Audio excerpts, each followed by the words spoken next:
Senator Murkowski. Thank you, Mr. Chairman. Well, just to follow up on the education piece, because I think this is so important. I mean, we're talking about, okay, we want to get statistics of the victims. I want to make sure we don't have any victims because we have ruined people's lives. They will never, ever be able to move beyond the trauma and the shame that has come with this as a victim. And so, what we can do, we need to do more when it comes to agencies working together, certainly. But I think about some of the community outreach. This Friday in Anchorage, we're having a fundraiser for an organization called Priceless. And Nicole, you mentioned Violet's words, really kind of struck me. So many of these women feel afterwards, they may make it through, they may be freed, but they have been shamed for so long, they feel that they have no value, no worth anymore. How we pull them out of that is what this group called Priceless does, and so there's a lot of us that are thinking about it. But some of the efforts that are underway in the different communities are how do you identify those that are being trafficked, and so working with Alaska Airlines so that flight attendants know what to look for when they see a young girl who may be unaccompanied and met somewhere or sitting next to somebody, how they know. I'm not quite entirely sure. Maybe we should be filled in on some of this as well. But I think about the different ways that we can be working to educate.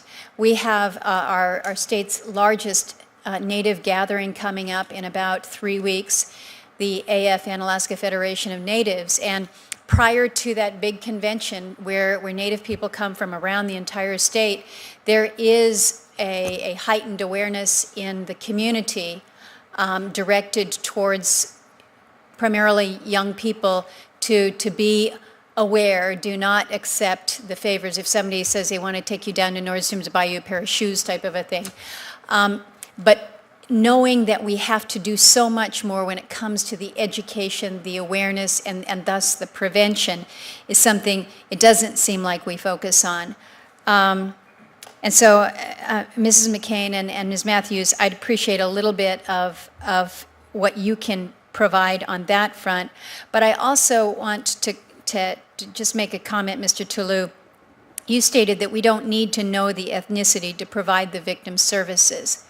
And again, I think about those victim services that are culturally relevant to whether a Navajo or to Alaska Native, so that women feel that they can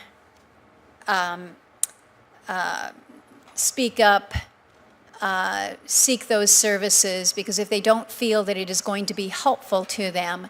And so I'm a little concerned about what you have stated in terms of the privacy piece, and I understand that, but I also understand that we must make sure that we're giving these women some glimmer of hope that if they're able to come forward, they're going to be getting that support, and that support will make a difference to them. It's not just some nameless, faceless program.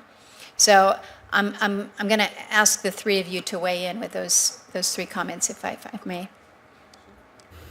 So as far as the education and awareness, I think it's critical, right? It's critical to reaching out and educating potential victims, and it's also critical to have education and awareness for potential traffickers or people who are buying and selling, right? And so to change the cultural norms and the social norms that create that environment to happen. I have two staff going to AFN that are actually going to be talking about trafficking with some of the tribes up there. And I think all of our education and awareness needs to be culturally based, and it needs to be community based within that local tribe or that community. And so, because those are the most impactful, and the women that we talked to when we did talk about what would be helpful, and they talked about, whether it's education or how to get the information, they talked about things that were culturally based by Native women for Native women. They wanted to be able to have a reflection of themselves when they receive that information. So, thank you.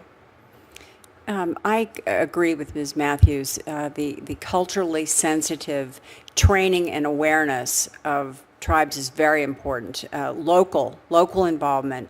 In Arizona, for example, we've taken our local DPS officers from the region, and they're doing training and awareness on the Navajo Reservation, on the Gila Reservation, in various places around the state. They've done it all over the state, actually. But the local involvement and including the tribes in what's being planned or what's being thought about doing is really, really important. No longer can we tell them what to do. We have to involve them. These are their children. And more importantly, as I mentioned with Indian gaming, that's a whole different set of problems right there. You come into training Navajo security people. That's a different deal than going up to the reservation in some cases.